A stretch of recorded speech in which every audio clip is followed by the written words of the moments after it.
propriedade intelectual é responsável hoje por até 80% do valor das empresas. Mas isso não acontece apenas porque as empresas dão valor à sua propriedade intelectual.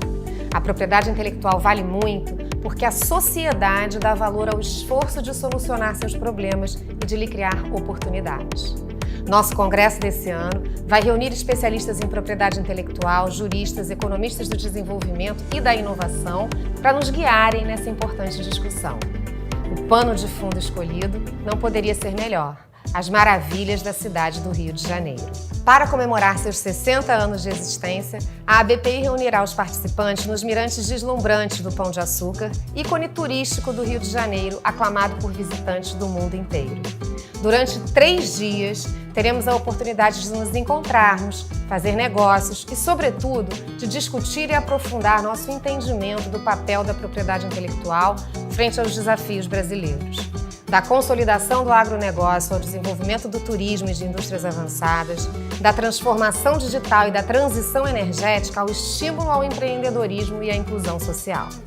Participe e se engaje com o compromisso social do Congresso da BPI de 2023. Esperamos vocês de 20 a 22 de agosto na cidade maravilhosa do Rio de Janeiro.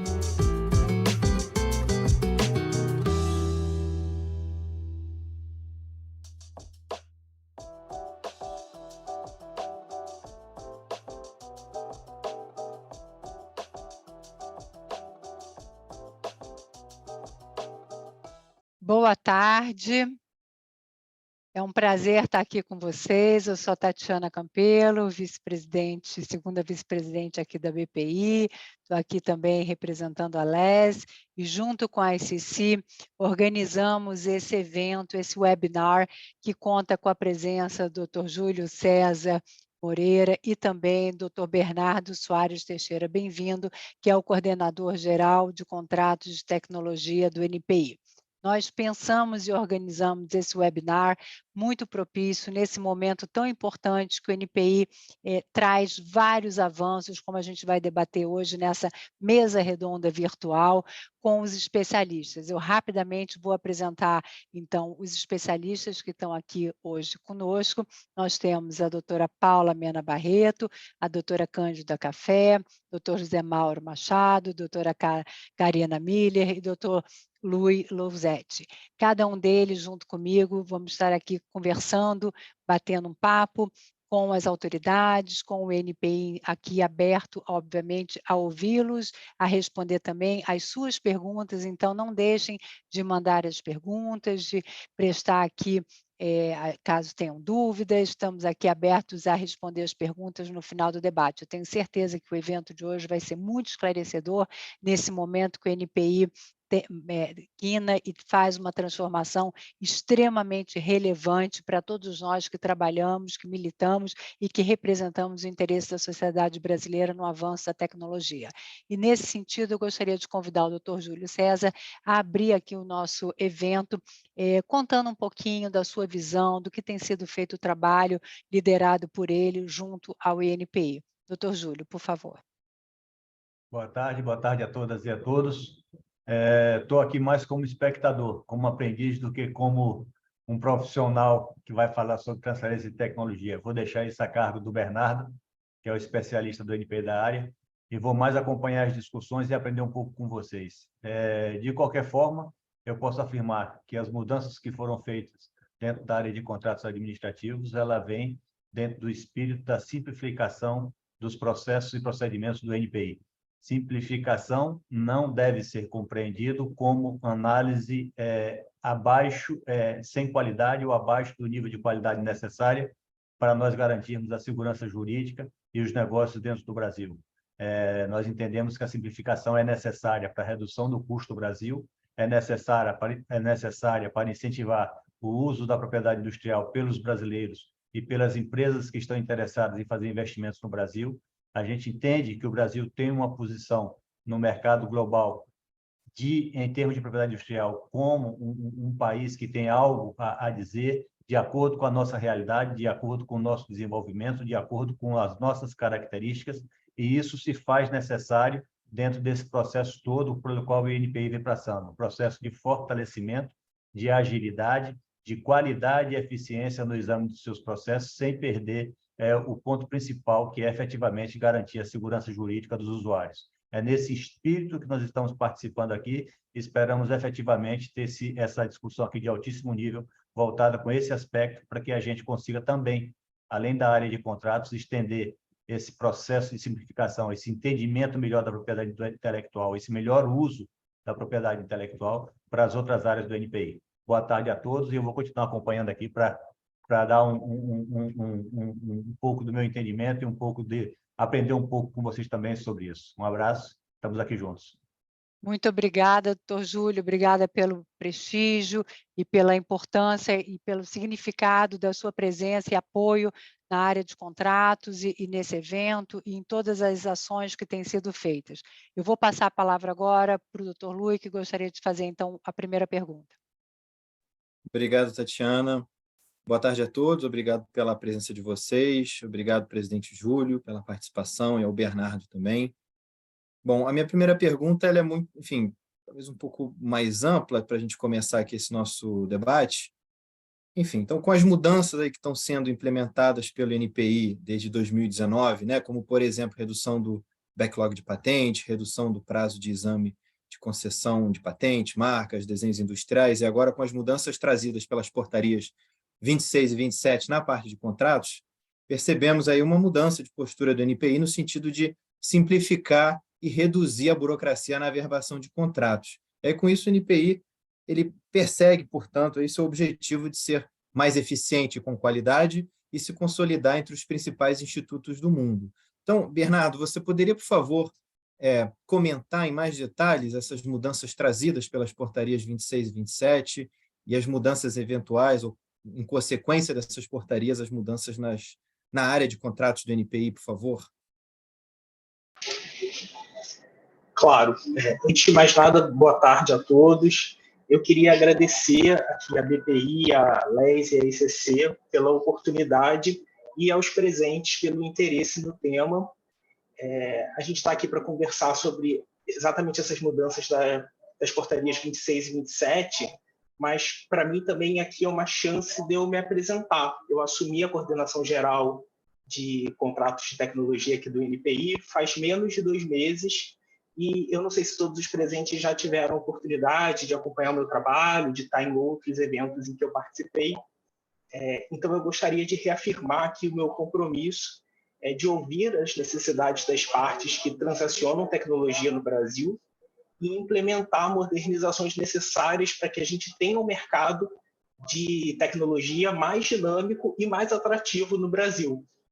E eu sei que isso perpassa por a gente ter um processo de registro e averbação com regras claras, desburocratizado e eficiente.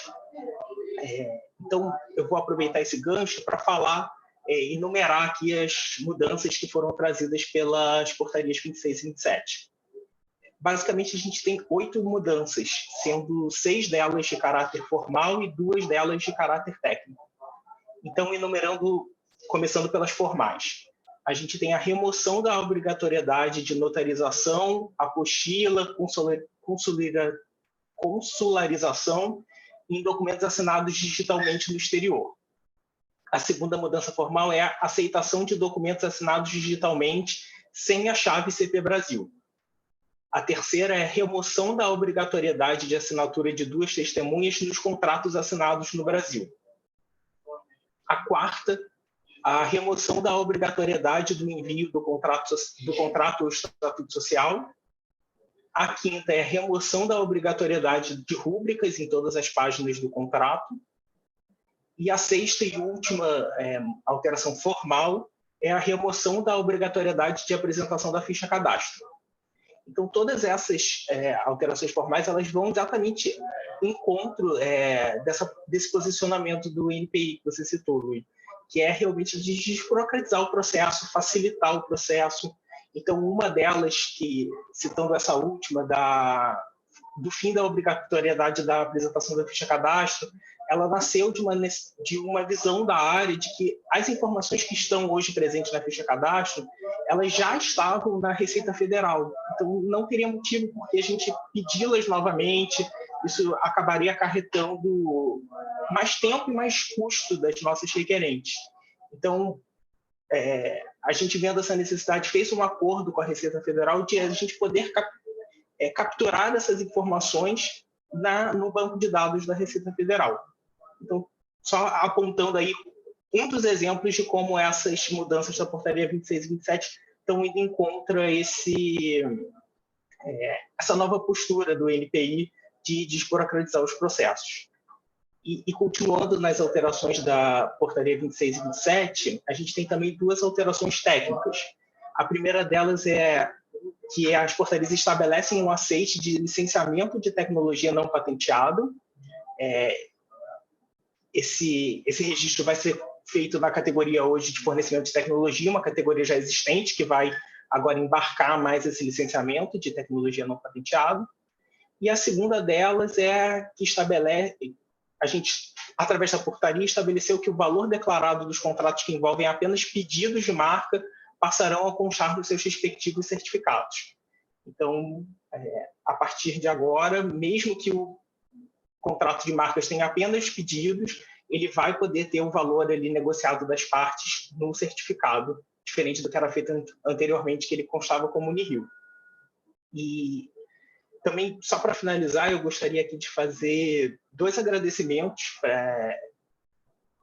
de membros importantes do NPI que proporcionaram a gente a estar com essas mudanças hoje sendo feitas. Então, o primeiro agradecimento é a área de recursos do NPI, a gestão do Carlos Maurício e do Gerson, que foram eles que receberam um recurso para que o valor de um contrato de licenciamento apenas de pedidos de registro de marca constasse no certificado. Eles decidiram pelo acolhimento desse recurso e desde então têm trabalhado com a gente para transformar esse entendimento do NPI não só na decisão do recurso, mas em uma coisa abrangente que todos os requerentes possam usufruir. E o segundo e último agradecimento é a nossa área da Procuradoria, que nos apoiou em todo esse processo, fez a análise, apontou vários insights a partir das expertises jurídicas deles, que foram muito válidos para a construção dos textos das portarias 26 e 27, e nos ajudaram também em todo o processo de pesquisa e levantamento de quais seriam os pontos ali que seriam alterados. Então, fica aqui o meu agradecimento a eles também. Muito obrigada, Bernardo. Obrigada pelo teu esclarecimento, pela visão geral que você pôde nos proporcionar, e é super importante o que você trouxe, que desburocratizou e realmente foi um avanço, e quem lida na área de contratos sabe da importância que significou esse avanço que você bem pontuou e sumarizou aqui para a gente. Eu vou pedir então a Cândida agora para poder fazer uma pergunta, para poder detalhar um pouquinho mais um dos itens que eu sei que ela vai querer abordar, por favor. Gente, boa tarde. Em primeiro lugar, eu queria agradecer demais ao Dr. Júlio, ao Dr. Bernardo, por estarem aqui se disponibilizando a conversar com a gente sobre essas mudanças que são tão importantes para a área, né? Isso é uma mudança de paradigma enorme. E a pergunta que eu queria fazer é em relação à questão da assinatura digital, né? Isso era um dos temas que era dos mais aguardados desde a publicação da ata de 28 de setembro, lá no final do ano passado, e ela não chegou a ser abordada nas portarias em si. Quando saiu a emissão da portaria sem abordar a questão das assinaturas digitais, a gente imediatamente entrou com Fale Conosco no dia seguinte mesmo, e obtivemos a resposta nesse sentido que você comentou agora, Bernardo, que realmente não vai mais ser necessária a certificação ICP Brasil, que não vai precisar mais de notarização, de legalização por apostila, nada disso, mas que seria extremamente recomendável a apresentação do extrato de autenticidade das assinaturas pela entidade certificadora que for escolhida pelas partes. E aí eu queria confirmar com você, esse extrato de autenticidade vai ser algo indispensável, a notarização e legalização realmente acabaram, não vão mais ser exigidas, eu queria que você esmiuçasse um pouquinho esse item para a gente. Ótimo. Boa tarde, Cândida. Realmente, essa é uma das principais mudanças formais, né? Como eu falei, o aceite da assinatura sem a chave CP Brasil e também a remoção da obrigatoriedade da e-notarização e do e-apostilamento em contratos digitais assinados no exterior. A gente recebeu esses Fale Conosco, né, realmente, mais de uma parte, né, do mercado de tecnologia tiveram essa dúvida. A gente fez quando a gente escreveu o texto da portaria, a gente acaba estando limitado ali à forma, ao estilo que tem que conter numa portaria. Então, como a portaria anterior não falava na obrigatoriedade da chave ICP Brasil, por exemplo, a gente não achou necessário expressar claramente que agora se aceita sem a chave ICP Brasil. Mas, de qualquer maneira, para tranquilizar o mercado, de uma maneira geral, a gente tem respondido todos os Fale Conosco, reafirmando que esse item mudou, a gente não pede mais a chave ICP Brasil, a gente não pede mais a e-notarização e o e-apostilamento, mas também, como a gente viu que era uma dúvida de mais de um ente do mercado, a gente ontem fez um comunicado na RPI esclarecendo, né? Digamos assim, a gente traduziu para um português mais corriqueiro os itens que são alterados pela portaria. Então, esse comunicado saiu na RPI, todos os presentes podem checar, né, na RPI de 1º de agosto, e na minha avaliação agora fica bem claro que essas mudanças aconteceram.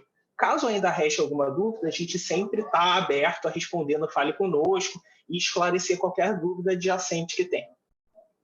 Tá ótimo, Bernardo, obrigada. Eu queria só, em relação à recomendação que veio no Fale Conosco para a gente sobre o extrato de autenticidade das assinaturas, queria só saber se isso é uma recomendação ou se isso vai ser uma exigência. Por quê? O meu receio é que, eventualmente, um examinador aplique de uma forma, outro, de repente, tenha menos rigor, e aí, enfim, só para a gente ter uma instrução clara aqui para todo mundo.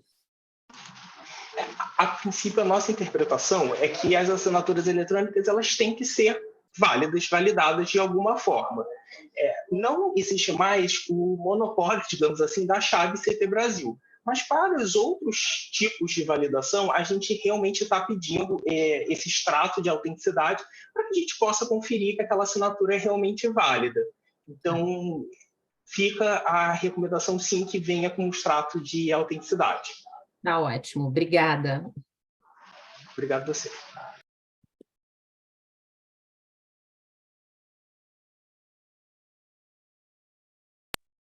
Tá no mudo, tá? Tatiana, acho que você está no mudo. A emoção foi tão grande que a Tatiana ficou no mudo. Oi? Desculpa, gente, eu ia falar justamente... Obrigada, Bernardo, por esclarecer. É sempre bom a gente ter esse detalhamento. Paula, com você agora. Vamos lá, então, prazer estar aqui com todos vocês. Sou Paula, presidente da LES Brasil. Agradecendo muito, presidente Júlio, Bernardo, por esse espaço aí para a gente conversar.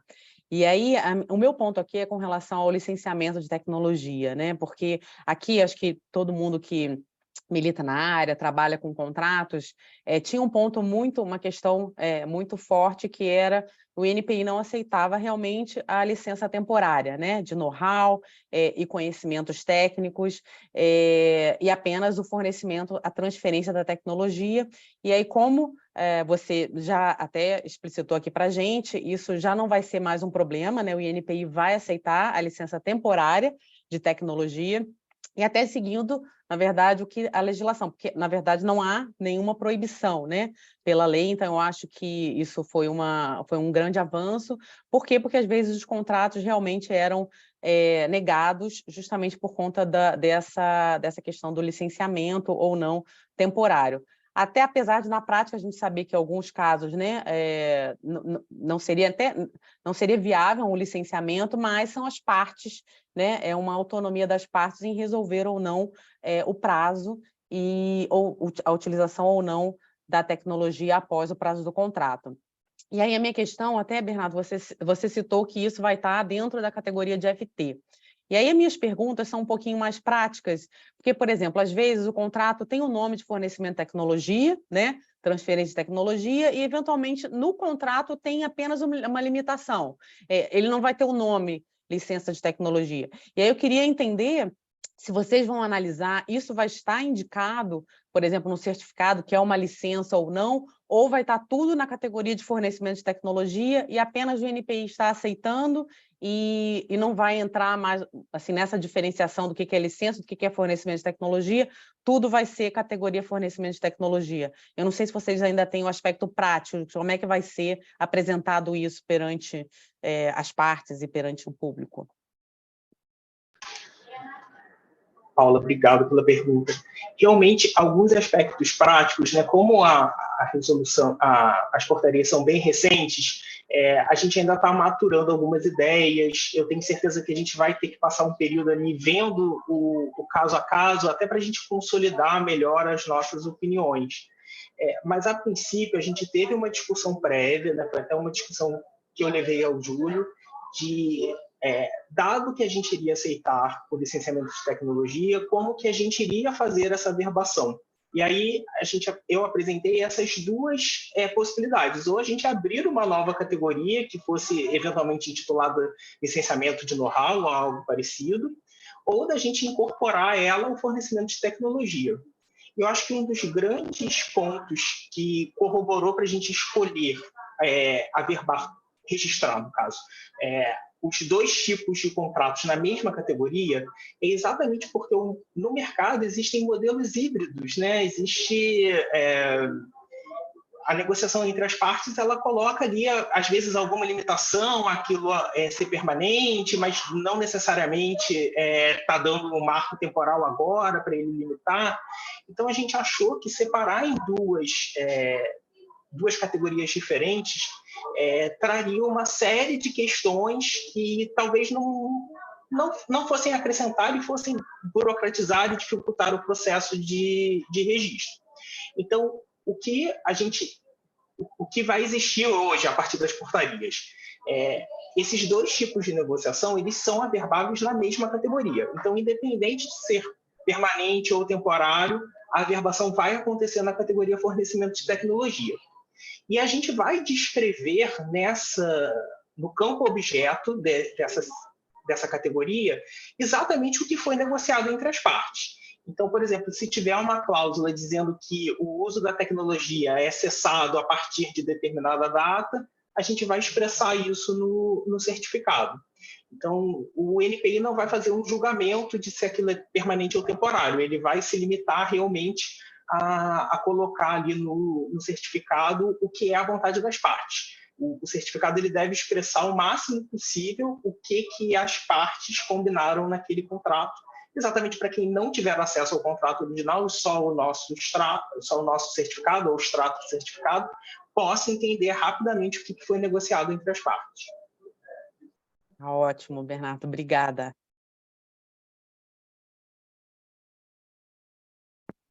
Tatiana, não dá para ouvir.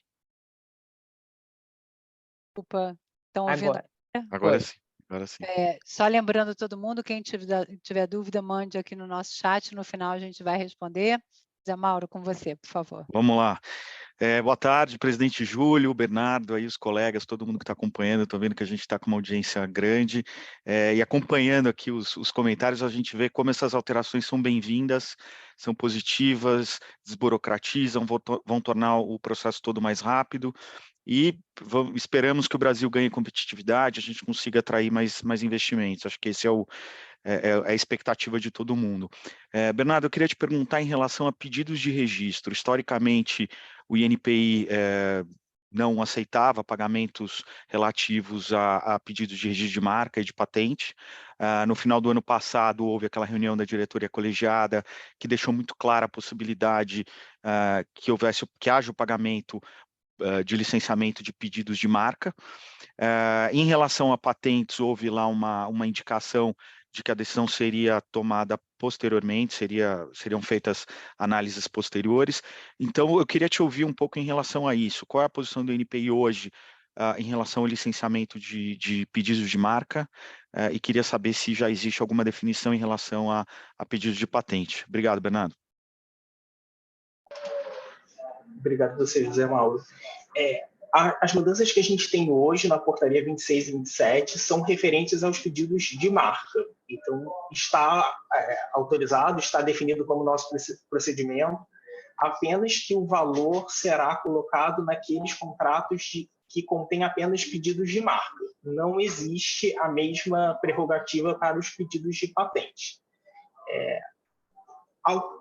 Acho que um pouco do cerne da sua pergunta é por que isso ocorreu, né? Porque marcas foi contemplada, digamos assim, né? Participou dessa mudança e patentes não. Na verdade, como eu falei na pergunta do Luiz, esse questionamento, essa alteração, ela veio de um recurso específico que aconteceu para marcas. Então, acabou que aqui internamente a gente evoluiu muito mais rápido, né, na discussão de se a gente deve aceitar o pagamento para pedidos de marca. A discussão para pedidos de patentes, ela não está tão madura. Então, ela não ocorreu nesse primeiro momento, não consigo te dizer se vai ocorrer, ela está realmente pendente de uma discussão mais ampla, e isso a gente tem que envolver também a área de patentes, porque é algo que pode influenciar os pedidos, enfim, a demanda da área de patentes.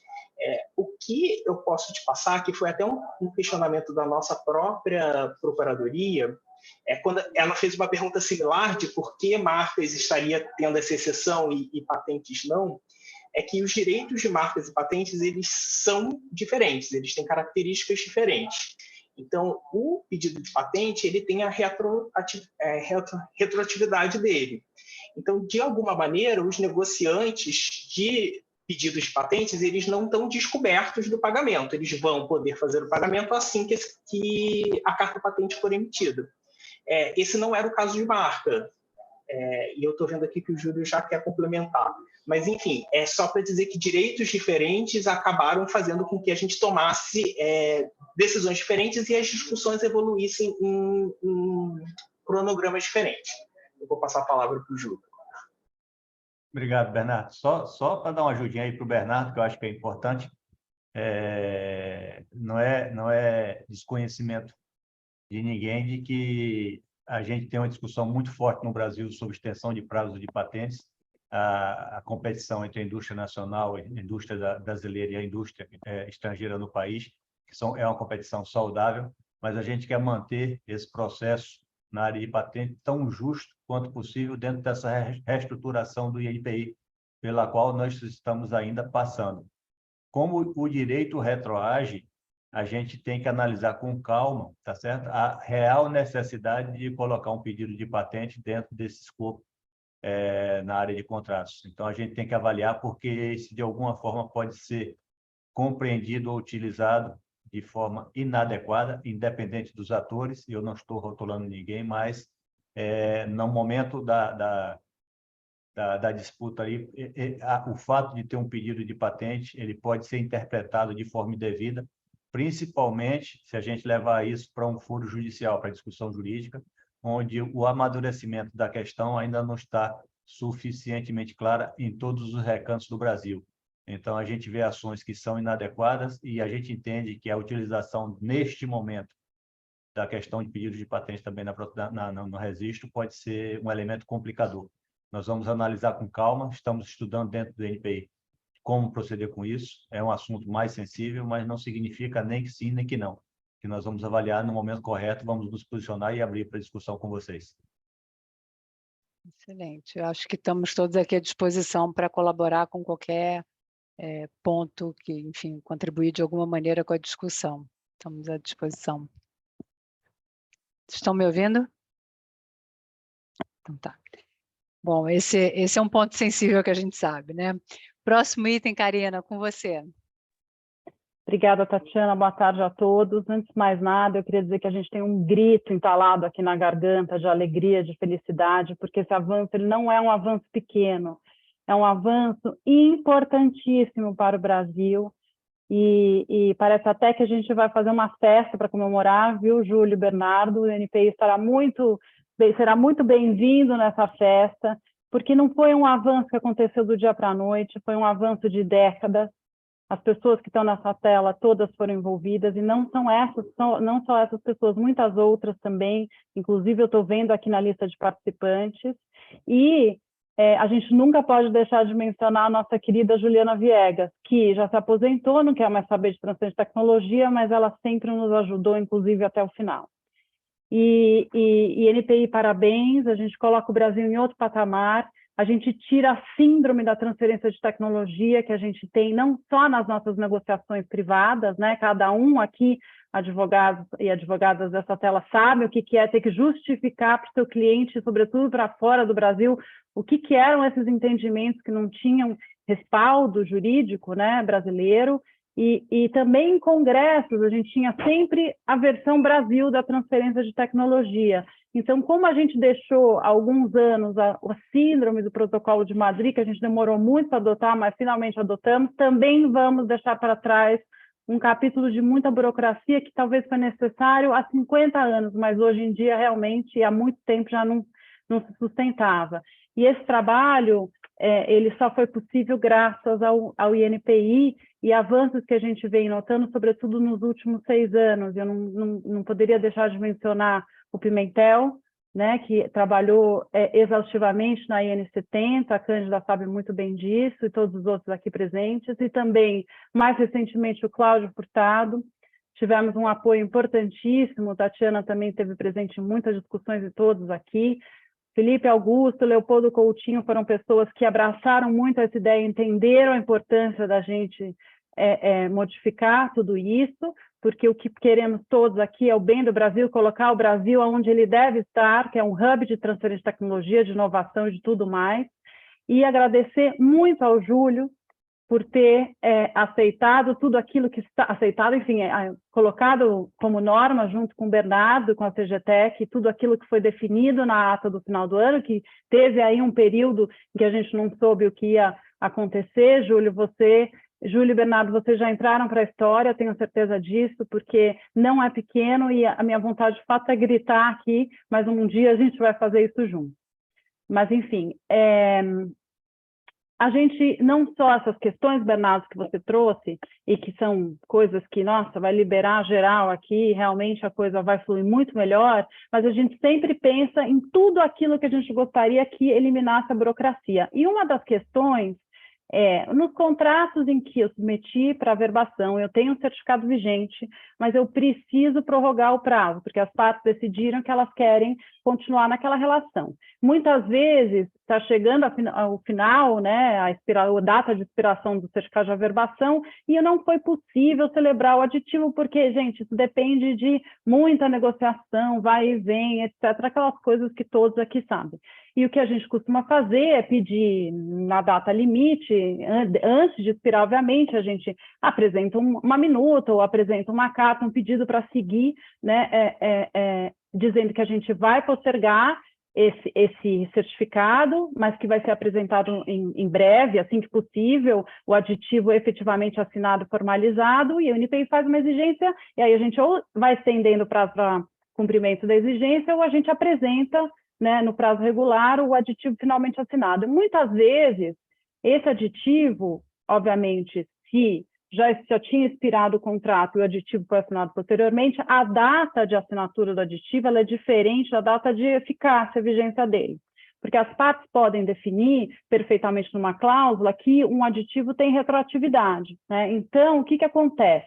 O aditivo sai, a data de assinatura do aditivo sai posterior ao que teria sido a de expiração do contrato, mas com uma cláusula dizendo que a vigência e eficácia retroage, obviamente, a uma data anterior. O INPI, ele não aceita, e eu, de fato, estou com um problema, eu já tive esses problemas, e hoje eu estou efetivamente com um caso assim, ele não aceita, exige que as partes coloquem como data de assinatura a data que seria dentro da vigência do contrato original, mas é uma questão de direito civil, se as partes regulares têm uma cláusula que traz retroatividade, não teria por que o INPI não aceitar. Então, eu queria escutar de você, Bernardo, muito bem-vindo, o que vocês estão pensando, se o INPI pretende também mudar isso, se a gente pode ajudar com alguma coisa, fazendo uma consulta, enfim, porque a gente quer de fato, eliminar todas as burocracias e ter o INPI como um aliado para a gente seguir na averbação de contrato.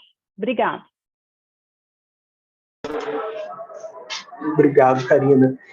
Antes de entrar nesse ponto específico, eu queria aqui reafirmar o compromisso de que a gente está aberto realmente a rever os procedimentos que a gente julgue oportuno, que a gente acha que vai trazer mais dinamismo para o mercado, que vai aumentar a segurança jurídica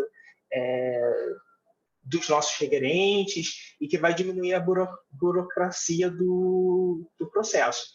Então, as alterações que aconteceram agora na portaria 26 e 27, né, como você mesmo falou, elas estavam há muito tempo aguardadas, a gente estava num momento, digamos assim, de um certo limbo, né, com a ata ali sendo publicada com eficácia, mas com a norma ainda não atualizada para refletir aquelas decisões que já tinham sido tomadas. Então, realmente, como eu falei, eu assumi a coordenação em só 2 meses e a minha prioridade número 1 era dar essa segurança jurídica. Então, pegar todas essas decisões que já haviam sido tomadas e normatizá-las. Mas isso não quer dizer que o processo de revisar os nossos procedimentos acabou.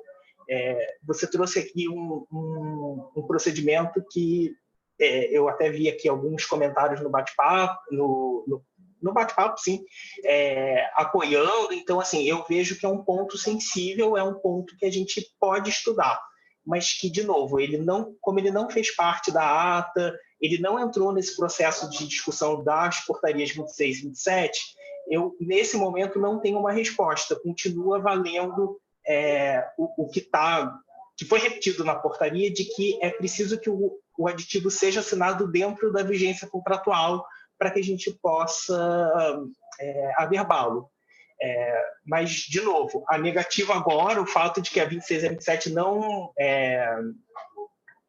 contemplou essa mudança, não significa que a gente não está aberto a abrir um estudo sobre os impactos. E aí, eu não sou advogado, vou pedir ajuda aos advogados aqui do INPI para que a gente possa entender realmente quanto à conveniência dessa alteração. Maravilha, Bernardo. Muito obrigada pelo seu esclarecimento. Obrigado a você. E o Júlio também quer complementar. Karina, a gente solicita que vocês enviem material para a gente estudar internamente. Eu só queria pontuar aí, em adição ao que o Bernardo falou, de forma muito adequada, que qualquer flexibilização que leve a uma ineficiência do Instituto, neste momento, nós vamos nos posicionar contra. Nós não estamos dizendo que este é o caso, tá? Mas, pelo menos a mim, me causa um receio de ter, após o vencimento do contrato, as partes aditivarem lá na frente, em qualquer época, independente de qualquer marco temporal. Então, eu confesso a você que eu fico um pouco inseguro, mas não porque eu acho que seja indevido ou de alguma outra forma exista já uma vontade de não fazer. Simplesmente objetivando que a área de contratos hoje do INPI é uma das áreas prioritárias da gente. A gente precisa informatizar a área e qualquer movimento que traga indefinição no processamento, a gente vê com ressalva neste momento. Não significa que a gente não possa avaliar a proposta que vocês vão mandar para a gente, se vocês decidirem mandar, que a gente faça uma análise detalhada e, sendo pertinente do ponto de vista de facilitação da transação, a gente ser favorável, mesmo que isso possa ter um pequeno impacto negativo. Mas, se for algo que realmente traga alguma indefinição para a gente, que nos leve de alguma forma, esperar uma ação de vocês, e isso não está delimitado claramente o tempo que isso vai levar, a gente pode neste momento, ter alguma restrição, tá bom? Perfeito, Júlio, obrigada. E, claro, a gente aqui das associações, a gente acha que é muito importante ter o respaldo da Procuradoria sempre, porque não tem questionamento. Então, no que a gente puder, a gente vai contribuir, a gente submete, sim, essa questão a vocês.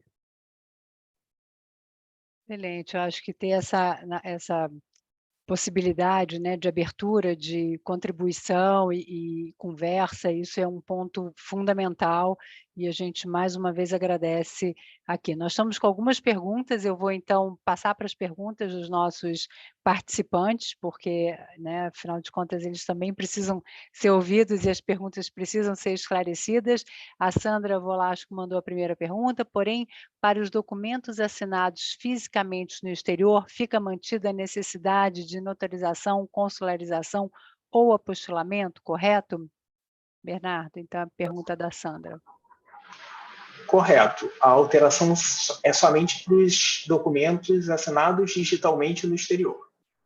Tá, então, aqueles assinados fisicamente, vale a regra anterior, né?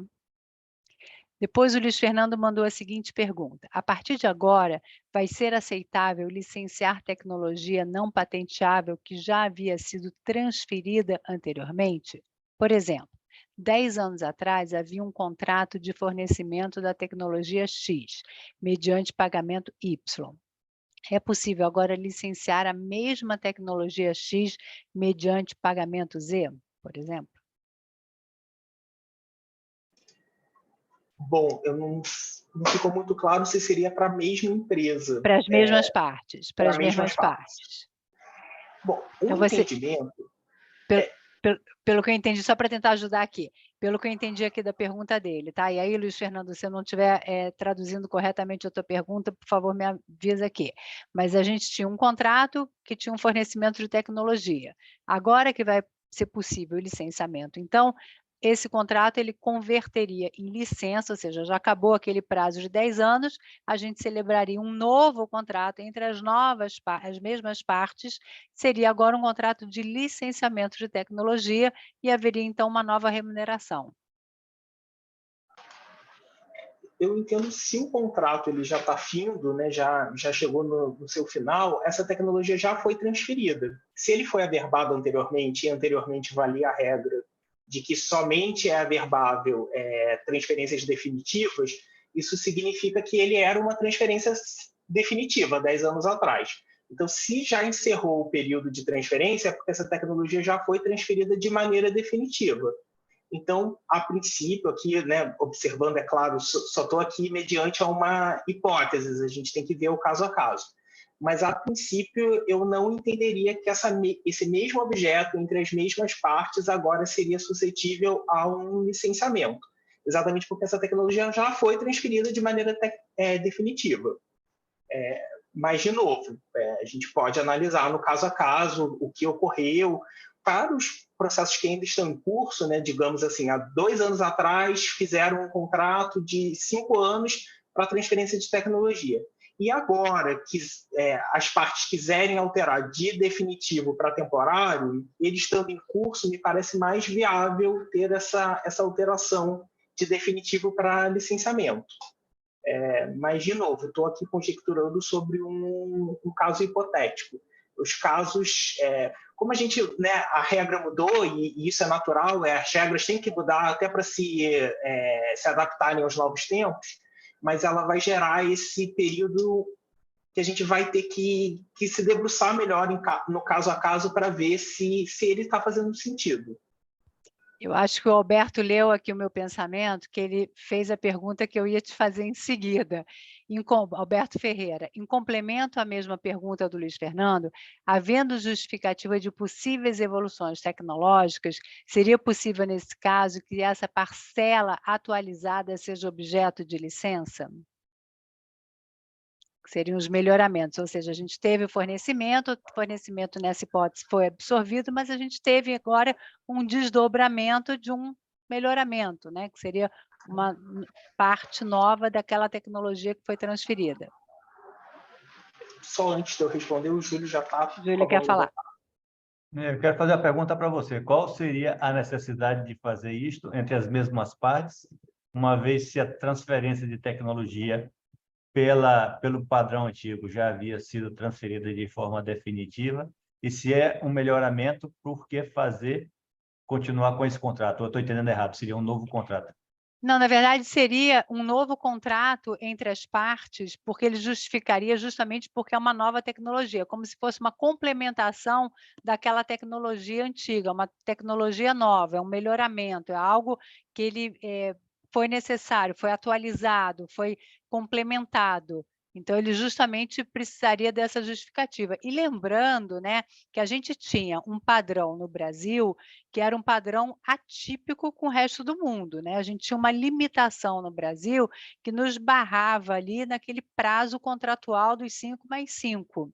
Então, isso era uma regra diferente, muitas vezes, e a maior parte das vezes, do que a empresa fazia, inclusive, em outros países. Então, agora que a gente vai modernizar, que a gente vai estar dentro, de fato, de um panorama internacional muito mais compatível, as empresas vão se adequar e vão se estimular muito mais, transferir para o Brasil e ter, obviamente, o pagamento do que está sendo transferido. Então, eu acho que vai ter aí uma reformulação dos contratos hoje existentes para justamente ter uma adaptação de um valor necessário de ser cobrado, além da justificativa desses novos melhoramentos ou novas tecnologias que são a todo ano revisitadas, ainda que, vamos dizer, a tecnologia base já tenha sido transferida. Cândida quer complementar. Eu queria só comentar rapidamente, gente, que depois de 10 anos, a gente sabe que na grande maioria dos setores, essa tecnologia já evoluiu, né? Tanto é que hoje mesmo as partes podem apresentar um contrato novo depois dos 10 anos, né? Mesmo com a legislação que a gente ainda tem até o final do ano. Então, só queria colocar aqui que é muito, às vezes, da forma como a gente coloca também, né? A gente tem que ajudar o INPI a ajudar a gente. Então, assim, sem sombra de dúvida, são melhoramentos. A tecnologia foi transferida. Claro que você não vai pedir para pagar por um negócio que já foi, a empresa brasileira já está integralmente capacitada, a legislação da época era a transferência definitiva. Então, assim, o que tem de novo nessa tecnologia? Certamente teve algum aperfeiçoamento, teve coisa nova, e o pedido vai ser especificamente sobre o que teve de novo, né? Senão, fica um pouco mais complicado. E só lembrando... desculpa, presidente, pode. Não, você tem prioridade, pode falar. Não, e só lembrando que aqui não é o objeto da discussão, mas é importante saber que esse prazo de 5+5 caiu por força da reforma tributária e toda a reforma, né? Ano. Então, assim, nem essa limitação vai ter mais a partir do ano que vem. A partir do ano que vem. Então, só para todo mundo que está aqui ter essa informação que eu acho válida. Eu concordo contigo, tá, Cândida? Eu só fico com medo. Não, eu estou concordando e vou afirmar algo aqui concordando contigo. Eu fico com medo de ressuscitar defunto, tá? Esse negócio aí é que, para quem é advogado, eu acho que a maioria é advogado, que vocês são obra-prima em arranjar laços que a gente não consegue desatar. Então, respira fundo aí, vamos com calma com esse negócio, pelo amor de Deus. Bernardo, por favor. Tá no mudo, Bernardo. Eu também queria corroborar essa fala da Cândida, né? Porque a gente entra aqui numa discussão um tanto quanto filosófica do que é uma tecnologia. Então, assim, só para dar um exemplo bem simples, por exemplo, duas empresas que já têm um contrato de transferência de tecnologia para a fabricação de um motor. E aí agora teve uma evolução que torna esse motor 15% mais eficiente. Não é necessário que ela entre com o mesmo contrato que ela tinha do motor original e fazer desse 10% mais eficiente do motor sendo um adjunto àquela tecnologia inicial. Essa tecnologia, por si só, é uma tecnologia. Então, ela pode entrar com um contrato novo que o objeto seja esse motor, agora essa versão 2 do motor, que é 10% mais eficiente. Então, é um pouco corroborando o que a Cândida falou e o que o Júlio falou, que às vezes vale mais a pena, né, ao invés de a gente colocar adendos a uma tecnologia anterior, a gente começar um novo processo, porque realmente essa melhoria, muitas vezes, ela se sustenta como uma inovação por si só, como uma tecnologia por si só. Mauro? Só ia dar o meu pitaco aqui em relação a esse assunto também, concordando com todo mundo. Eu acho que essas alterações todas do INPI vieram em boa hora, e muitas delas decorrem de pedidos nossos, de conversas, porque não há previsão legislativa. Então, o INPI evoluiu, alterou o regulamento, editou essas portarias, o que é muito bem-vindo. Agora, a gente não pode também olhar para trás em relação a atos que foram praticados de acordo com o entendimento da época, da legislação da época, e tentar fazer de uma maneira que seja mais atrativa possível considerando esse cenário atual. O que foi feito de acordo com a legislação anterior, com o entendimento anterior, eu acho que é um ato jurídico perfeito, a gente tem que respeitar. Acho que o mesmo raciocínio tem que ser aplicado para tudo. Se a gente está pedindo para o NPI agora observar a legislação e tornar o processo todo mais flexível, não dá para olhar para trás em relação a atos que já foram praticados de acordo com o que vigia a época e tentar alterar. Então, queria só concordar com todo mundo e dizer que também depende um pouco da gente aqui sermos coerentes e conseguirmos deixar o que foi decidido de acordo com o passado corretamente. Obrigado, Zé. Temos uma outra pergunta aqui do Gabriel Grudenberg, deixa eu ver se o nome correto é esse. Sobre o certificado de autenticidade mencionado para documentos assinados digitalmente. Nesse caso, o certificado de conclusão emitido pelas plataformas, por exemplo, DocSign, DequadSign, bastariam ou precisa ser algum certificado específico emitido por terceiro, por exemplo, algum tipo de validação emitido por alguma forma autônoma? Acho que você já mencionou, mas só para clarificar, Bernardo. O importante é que a gente tenha um documento que valide aquele ato. E não há mais o monopólio de que precisa ser a chave CP Brasil, mas ele pode ser o que aquela tecnologia em que ele foi assinado proporciona como verificação, como validação. Perfeito. Temos aqui também uma do Pedro, eu não estou vendo aqui o sobrenome, mas primeiramente, obrigada a todos pela organização do evento e a presença do NPI. Aproveito para fazer duas perguntas. As portarias entraram em vigor na data da publicação. Para exigências que já estavam em curso sobre algum dos pontos que não são mais obrigatórios, o novo entendimento já é aplicável ou somente será para exigências formuladas a partir da publicação das portarias? E a segunda pergunta é, o INPI tem algum posicionamento em relação às alterações das regras de dedutibilidade da remissão de royalties, fruto do novo marco cambial e lei de preço de transferências? Em tese, a necessidade de averbação permaneceria apenas para a produção de efeitos perante terceiros, mas existe alguma recomendação adicional? Bom, as portarias entraram em vigor na sua publicação e, a partir de agora, qualquer ato que o NPI emita tem que obedecer a essas portarias. Então, se algum processo estava em andamento e gerou, eventualmente, uma exigência que agora não é mais aplicável dentro da portaria 26 e 27, basta que a requerente, na sua resposta, no seu cumprimento de exigência, aponte que aquele item não faz mais sentido, que ele foi reformulado pelas portarias, e, enfim, se essa for a única exigência, basta isso, e se não for a única exigência, ele pode prestar os esclarecimentos quanto às outras exigências, e essa específica basta apontar que essa exigência não é mais cabível à luz das portarias 26 e 27.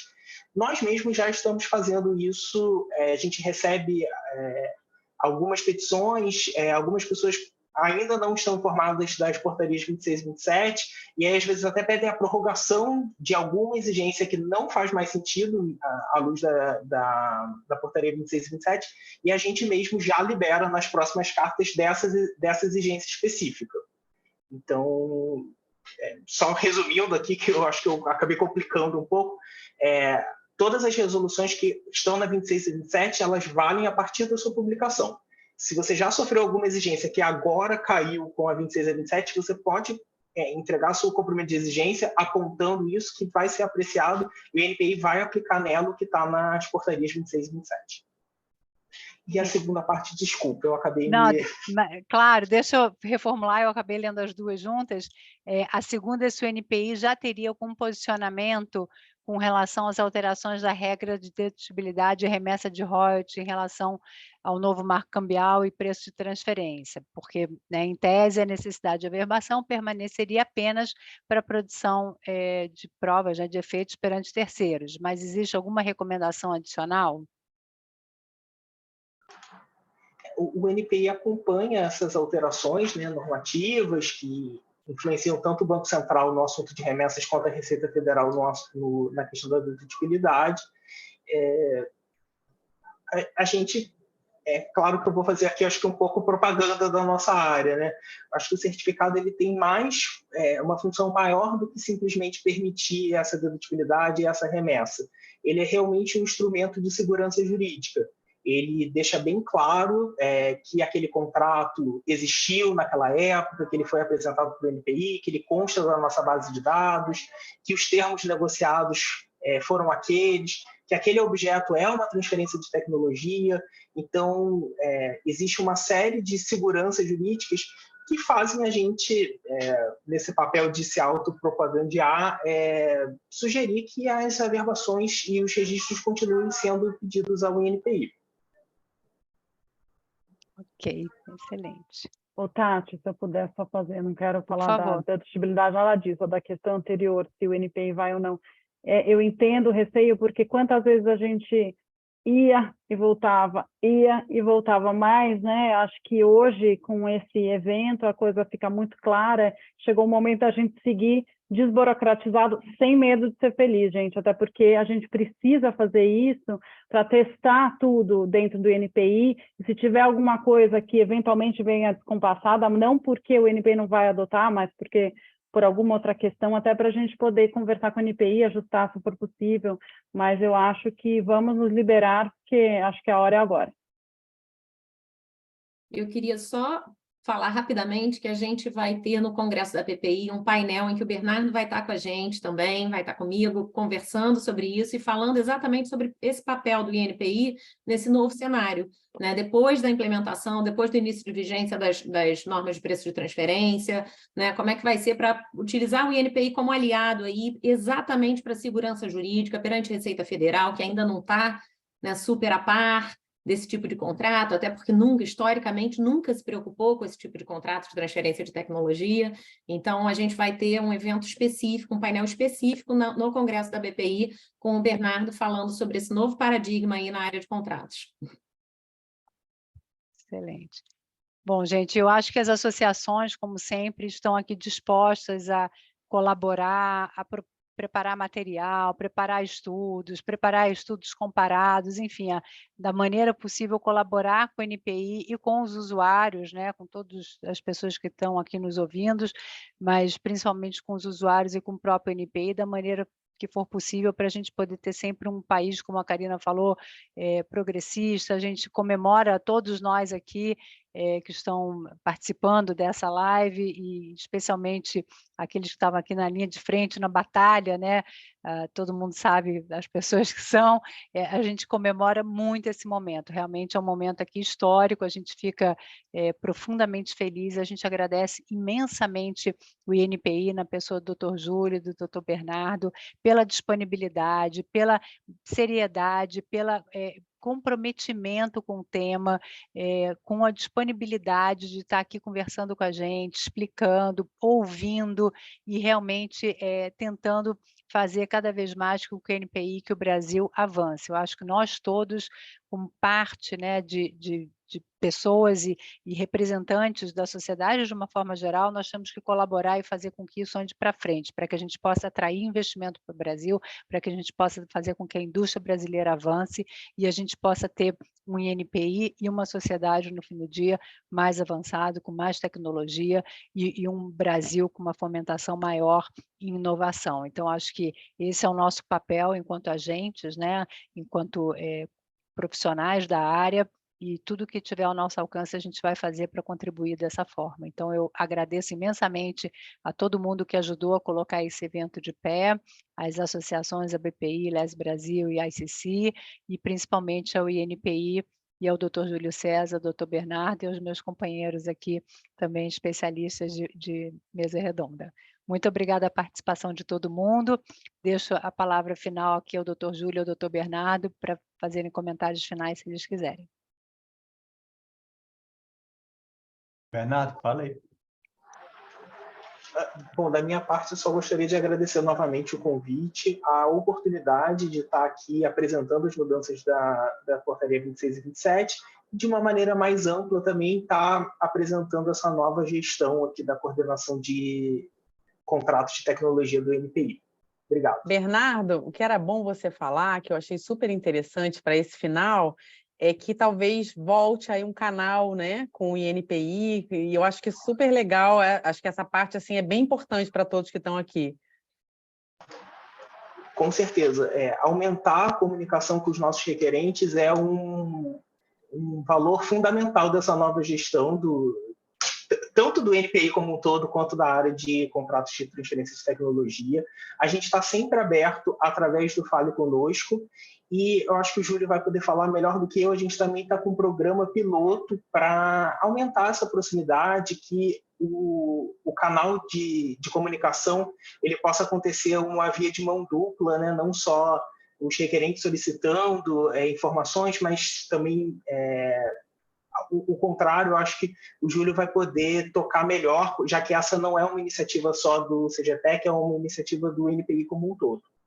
E, na verdade, Bernardo, eu confesso que eu esqueci de fazer uma pergunta. Eu estava tão preocupada em todo mundo fazer a sua respectiva pergunta que eu esqueci uma pergunta aqui, que é justamente que toca um pouco nesse ponto, que é como vocês vão manter, um ponto que acho que foi a Cândida até que falou, de como vocês vão manter que todos os técnicos, ao apreciarem os contratos, mantenham a mesma padronização, mantenham a mesma linha na análise, que é tão importante a gente não ter, né, uma coisa disparatada, ou seja, um analisar por um lado, outro analisar por outro. Então, como é que, na tua gestão, como é que vocês estão trabalhando nesse sentido? Ou seja, como é que o NPI agora, especialmente na tua, né, na coordenação de contratos, como é que vocês estão trabalhando para que os técnicos possam manter o mesmo padrão de análise, seguir o mesmo conceito?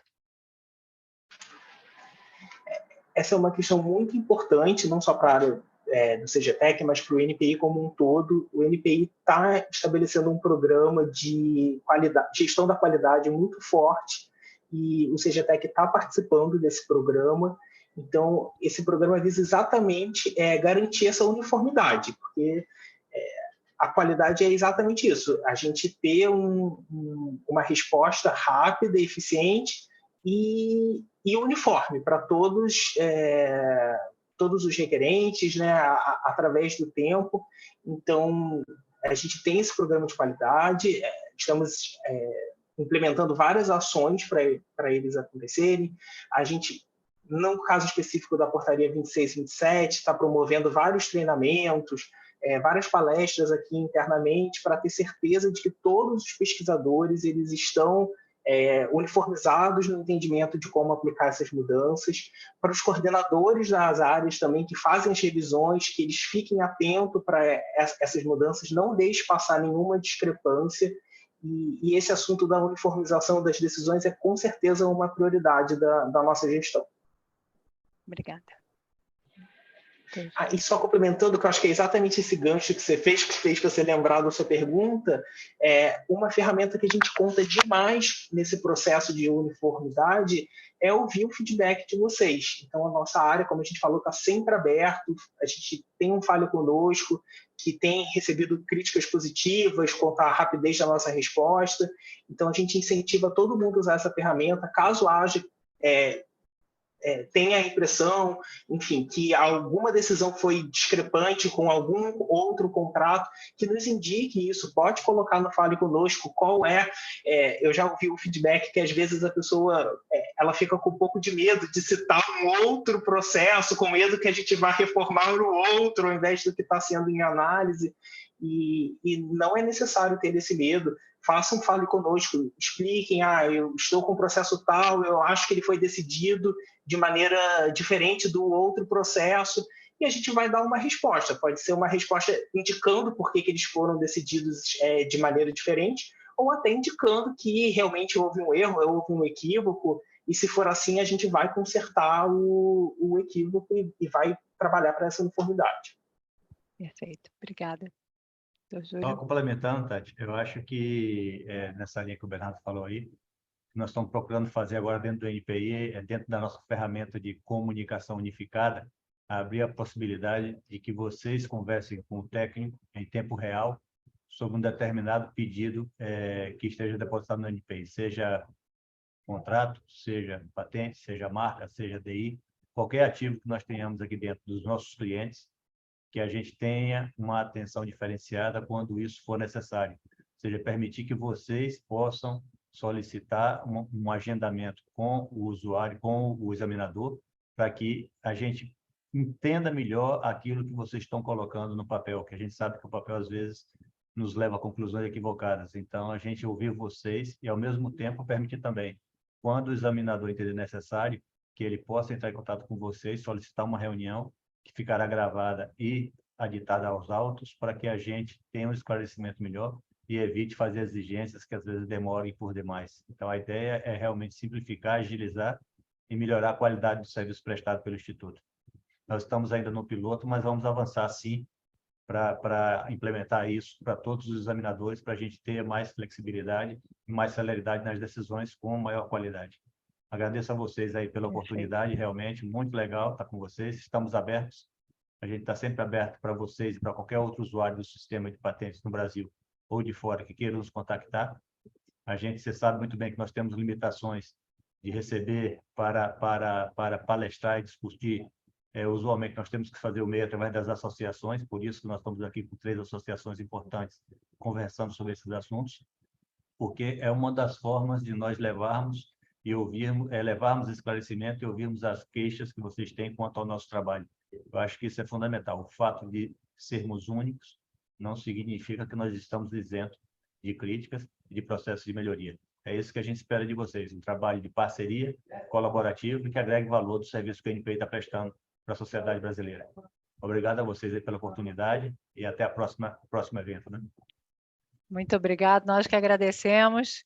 Ficamos então com as palavras finais, doutor Júlio. Mais uma vez, muito obrigada pela participação de todos. Até a próxima, pessoal. Obrigada. Obrigada. Tchau, Tchau, tchau. tchau. Obrigada, Júlio. Obrigada, Bernardo. Obrigada, gente. Tchau, tchau.